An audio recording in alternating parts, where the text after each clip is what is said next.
우리나라에서 피겨스케이팅을 이야기를 하면 누구나 전 국가대표 김연아 선수를 떠올립니다.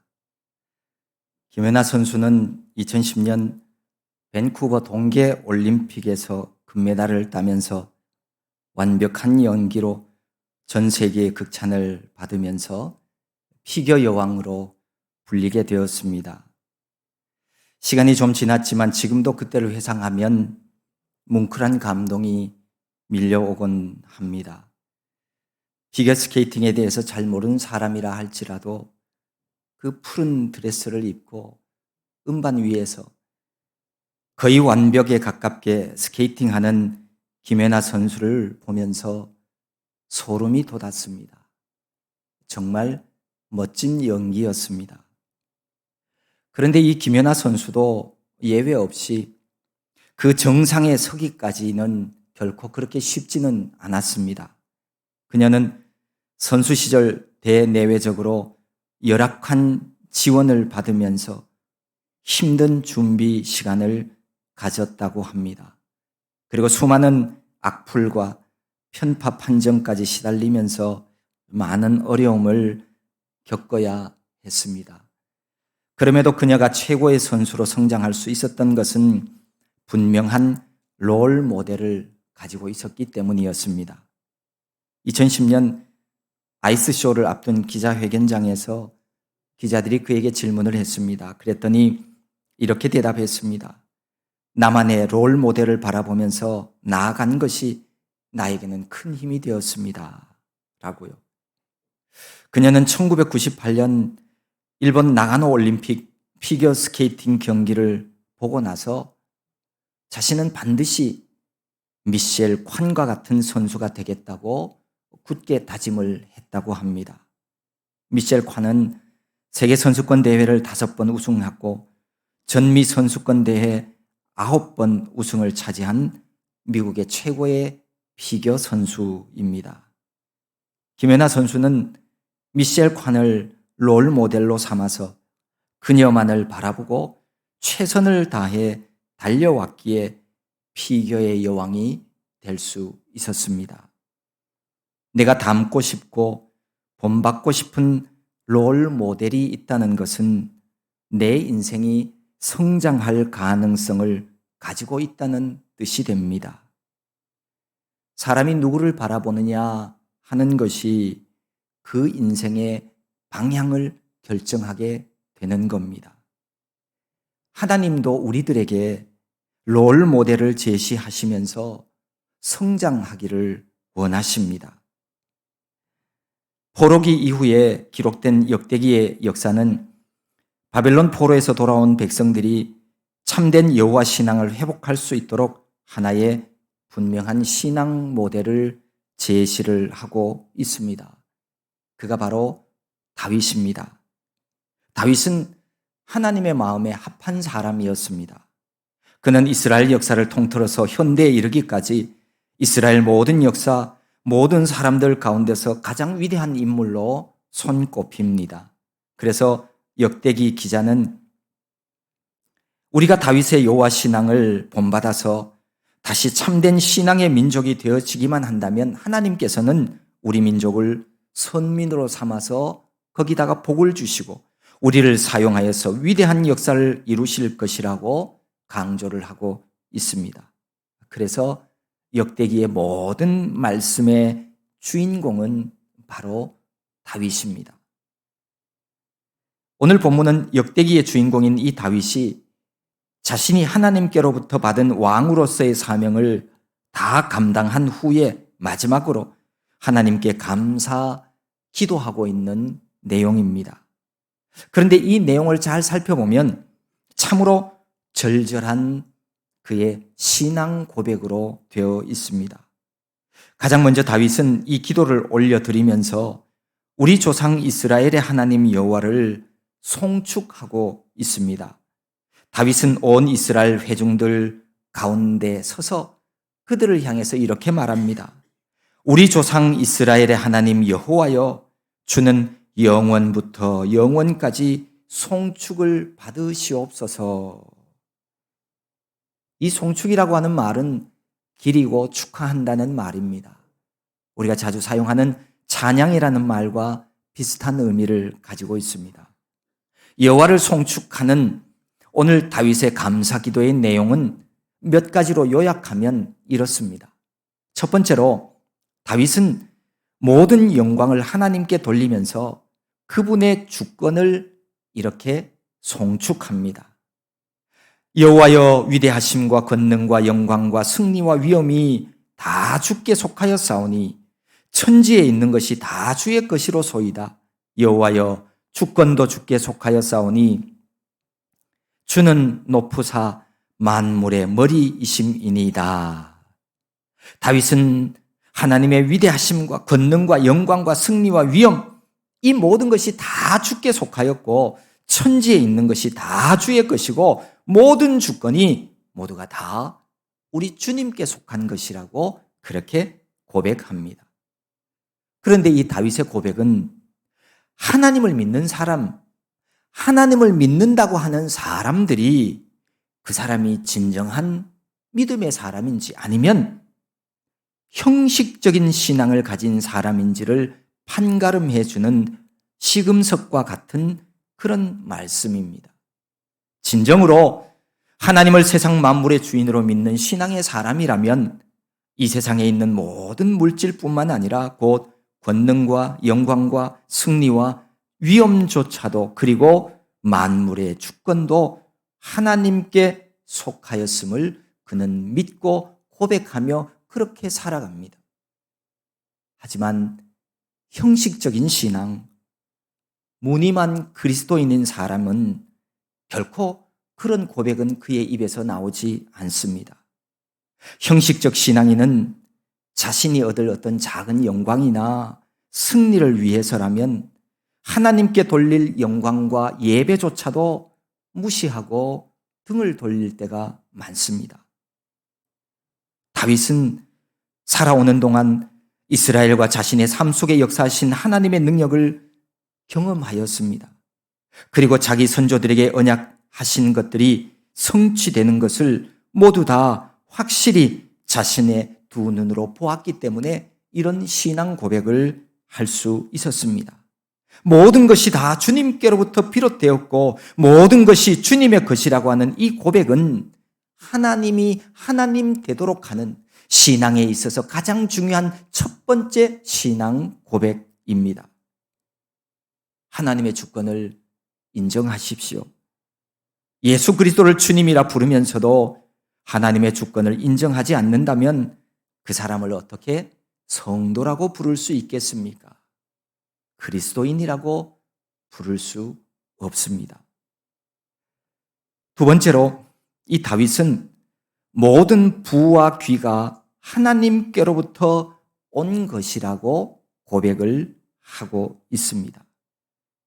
부와 귀가 주께로 말미암고 또 주는 만물의 주제가 되사 손에 권세와 능력이 있사오니 모든 사람을 크게 하심과 강하게 하심이 주의 손에 있나이다. 부와 귀가 주께로 말미암았다고 말하고 있는데 여기서 말하는 부는 영어로는 worth, 다시 말해서 풍족한 재물을 말하는 것이고 여기 귀는 honor, 즉 존귀와 명예를 말합니다. 이런 부와 귀가 내가 노력해서 내가 만들어낸 것이 아니라 오직 하나님께서 내게 주신 것이라고 다윗은 그렇게 고백을 합니다. 뿐만 아니라 하나님은 손에 권세와 능력을 갖고 계신 분이셔서 우리를 크게 하심도 우리를 강하게 하심도 모두가 하나님의 손에 달려 있다고 그렇게 고백합니다. 하나님은 세상 만물과 생명의 주인이시고 피조물에 대한 명백한 권리를 가지고 계신 분이십니다. 세상에 많은 사람들이 붙잡으려고 하는 세상에 있는 부귀와 영화들, 사실 그런 것들은 참된 것이 되지 못합니다.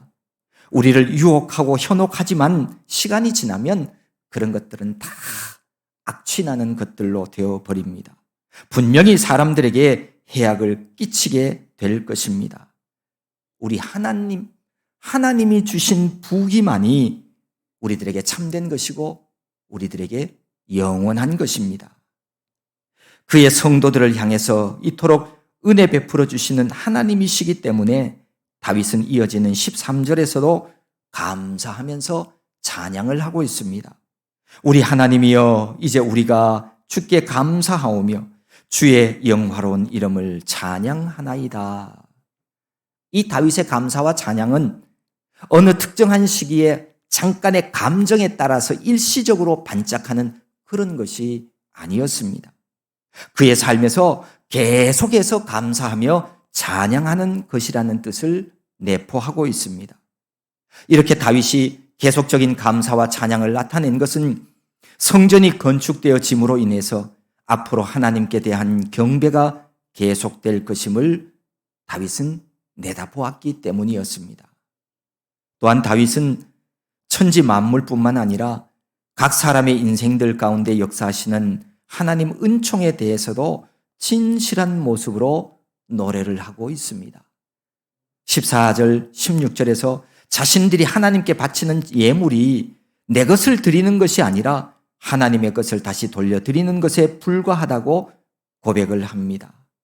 나와 내 백성이 무엇이기에 이처럼 즐거운 마음으로 드릴 힘이 있었나이까? 모든 것이 주께로 말미암아 싸우니 우리가 주의 손에서 받은 것으로 주께 드렸을 뿐이니이다. 우리 하나님 여호와여, 우리가 주의 거룩한 이름을 위하여 성전을 건축하려고 미리 저축한 이 모든 물건이 다 주의 손에서 왔사오니 다 주의 것이니이다. 우리가 잘 아는 것처럼 예전에 이 다윗은 하나님이 거하시는 처소인 성전을 자신이 짓겠다고 하나님께 말씀을 드렸어요. 그런데 하나님이 다윗을 향해서 노라고 말씀하셨습니다. 대신에 그의 아들 솔로몬이 지을 것이라고 하셨습니다. 자신이 원하는 대로 하나님이 허락해 주시지 않았어도 다윗은 그것 가지고 하나님 앞에 불평하고 원망하고 이렇게 하지 않았습니다. 그 대신에 솔로몬이 성전을 지을 수 있도록, 잘 지을 수 있도록 필요한 자재와 비용을 미리 자신이 다 마련해 두었던 겁니다. 성전 건축을 위해서 준비해 둔 이런 헌금과 헌물들을 보면서 아마 어떤 이들은 이거 보라고, 이거 내가 했다고, 내가 준비했다고, 내가 드린 헌금이라고 이렇게 떠벌리고 돌아다니며 자기 자랑거리로 삼는 사람도 있습니다. 하지만 다윗은 이런 사람들과는 달랐습니다. 이 모든 것들도 자신의 업적으로 여기지 않습니다. 성전 건축을 위해서 준비된 모든 예물을 보면서 이거 내가 우리의 것을 정성껏 준비해서 드렸다고 이렇게 자랑하지 않았습니다. 내게 있는 것조차 내 것이 아니라 하나님이 주신 것이며 하나님 손에서 내가 받은 것을 도로 하나님 앞에 돌려드린 것뿐입니다. 이렇게 고백을 하고 있습니다. 다윗 왕이 살아오면서 누렸던 자신에게 허락된 풍요로운 복뿐만 아니라 복 역시 하나님의 주권적인 은혜에서 비롯된 것이기에 하나님의 것을 돌려드린 것뿐이라고, 나에게는 자랑할 것이 하나도 없다고 선언합니다. 다윗의 이러한 생각은 청지기적인 신앙, 곧 우리 성도가 가져야 하는 참된 물질관이 어떠해야 하는지를 우리에게 보여주는 말씀입니다. 예수님은 복음서 누가복음 12장에서 이렇게 말씀하셨습니다. 주께서 이르시되 지혜 있고 진실한 청지기가 되어 주인에게 그 집 종들을 맡아 때를 따라 양식을 나누어 줄 자가 누구냐? 주인이 이를 때에 그 종이 그렇게 하는 것을 보면 그 종은 복이 있으리로다. 표준 세번역에는 이렇게 되어 있습니다. 누가 신실하고 슬기로운 청지기겠느냐? 주인이 그에게 자기 종들을 맡기고 제때에 양식을 내주라고 시키면 그는 어떻게 해야 하겠느냐? 주인이 돌아와서 볼 때에 그렇게 하고 있는 바로 그 종은 복이 있다. 이런 신실한 청지기가 되라는 주님의 말씀이지요. 우리에게 있는, 내게 있는 모든 소유는 만물의 주인 되신 하나님의 것입니다. 하나님이 나에게 맡긴 모든 것은 내 것이 아니라 주인의 뜻을 따라 사용해야 하는 것입니다. 하나님의 것을 내 것이라고 주장하며 더 많은 물질 소유를 위해 애쓰는 것은 하나님의 뜻에 불순종하는 죄악입니다. 다르게 표현하면 물질을 섬기는 우상 숭배와 같은 것입니다. 이 세상 잠깐 살면서 만물의 주인이요 생명의 주인 되시는 하나님께서 우리에게 잠깐 동안 맡긴 그것 가지고 이거는 내 거라고, 이건 내 거라고 이렇게 우기는 삶은 살지 않기를 바랍니다. 그 물질도 내 생명도 하나님의 것입니다. 하나님의 자리를 넘보는 가장 강력한 우상은 만몬신입니다. 하나님을 섬기지 않는 사람들이 가장 많이 섬기고 따르고 좋아하는 그 신이 바로 부와 재물의 신 만몬입니다. 사람은 두 주인을 섬길 수는 없습니다.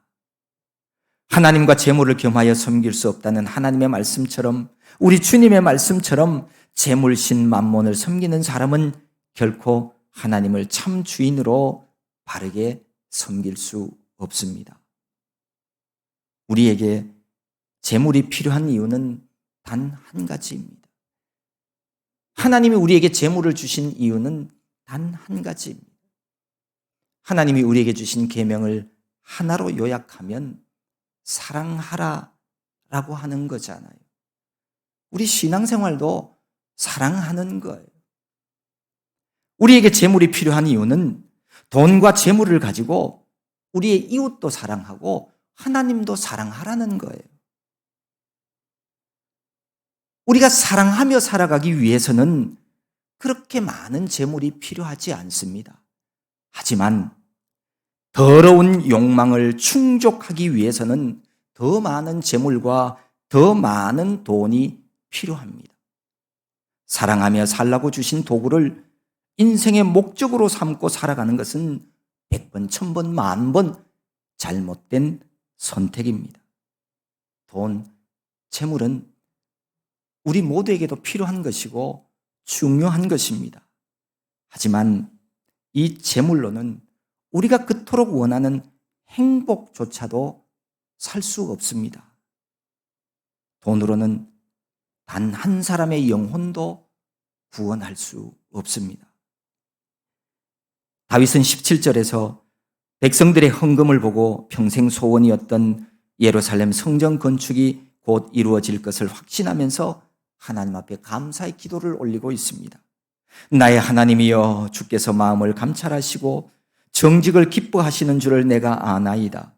내가 정직한 마음으로 이 모든 것을 즐거이 드렸사오며 이제 내가 또 여기 있는 주의 백성이 주께 자원하여 드리는 것을 보니 심히 기쁘도소이다. 우리 모두도 다윗처럼 하나님 약속의 말씀을 믿으며 앞으로 베푸실 복과 은혜에 감사하는 성도로 살아가야 하겠습니다.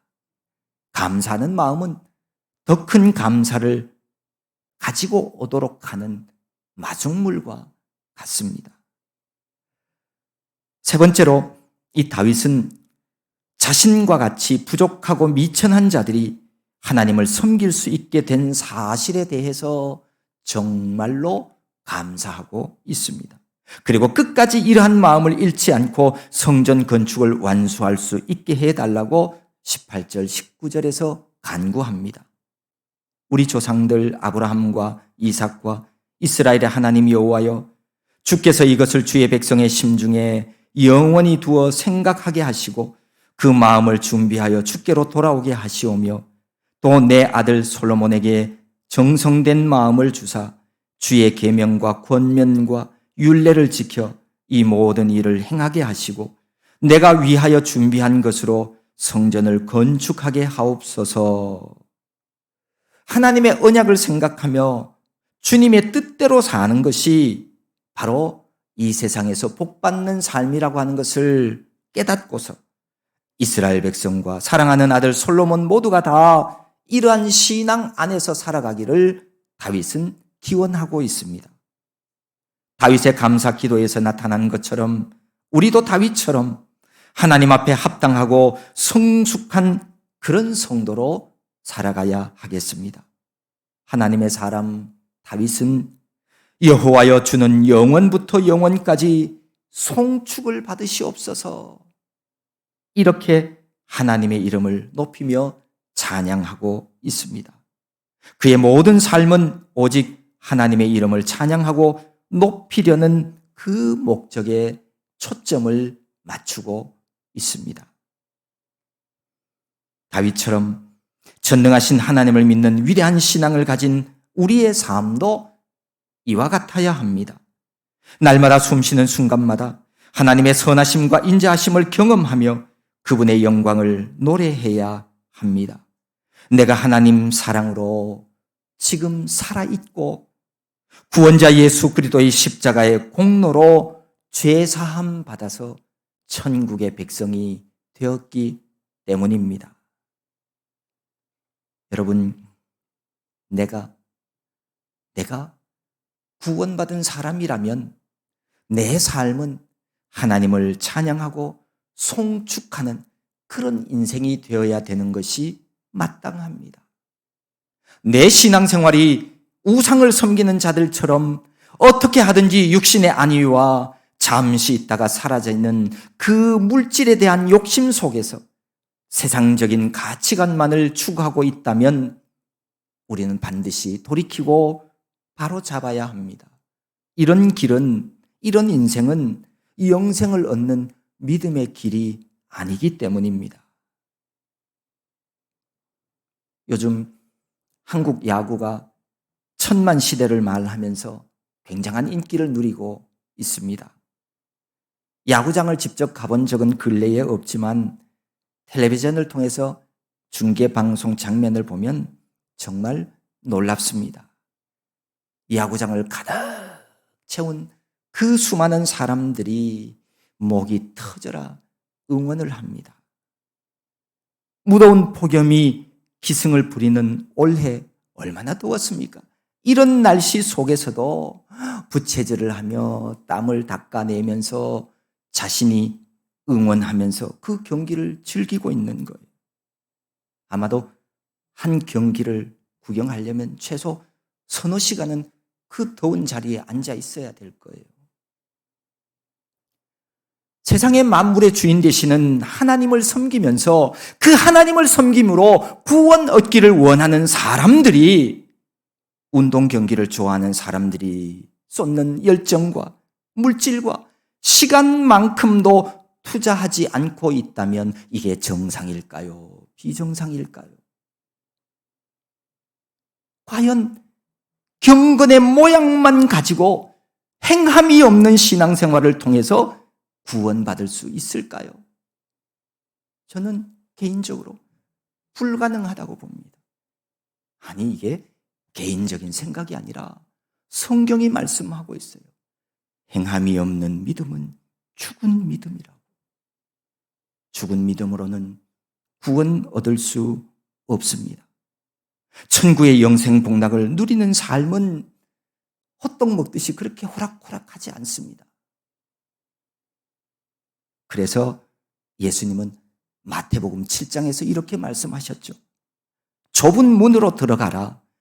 멸망으로 인도하는 문은 크고 그 길이 넓어 그리로 들어가는 자가 많고 생명으로 인도하는 문은 좁고 길이 협착하여 찾는 자가 적음이라. 구원 얻기를 원한다면 구원의 문을 향하여서 날마다 조금씩 다가서는 생활이 필요한 거예요. 여기는 구원의 문이고 이거는 많은 사람들이 가는 멸망의 길이다. 그거 안다고 구원받는 거 아니라는 거예요. 구원받으려면 구원의 문으로, 좁은 문으로 매일매일 한 걸음씩 다가가야 되는 거예요. 그래야 구원받는 거 아니겠습니까? 성경이 롤 모델로 제시하는 역대기의 주인공 다윗의 신앙은 우리가 보면 볼수록, 알면 알아갈수록 얼마나 귀하고 아름다운지 모릅니다. 21세기를 사는 우리도 다윗의 신앙 고백을 나의 신앙 고백으로 삼아야 합니다. 그래서 다윗을 본받아서 참 아름다운 믿음의 삶을 잘 살아가야 하겠습니다. 다윗처럼 무슨 일을 만나든지 항상 하나님 앞에 감사하고 어떤 상황 속에서도 쉬지 않고 하나님 앞에 기도하는 생활을 해야 하겠습니다. 그러면 그 모든 영혼들은요, 하나님이 주신 기쁨으로 충만하게 될 것입니다. 그래서 성경은 항상 기뻐하라, 쉬지 말고 기도하라, 범사에 감사하라, 이렇게 명령하고 있잖아요. 기뻐할래? 좀 기도해 줄래? 감사했으면 좋겠어. 어디 성경에 그런가요? 하라고 하시거든요. 이것이 바로 그리스도 예수 안에서 살아가는 성도들을 향한 하나님의 뜻입니다. 하나님 믿는 사람들이 하나님의 뜻을 젖혀놓고 하나님 섬길 수 있어요? 따를 수 있어요? 그러고도 믿는다고 말할 수 있어요? 없습니다.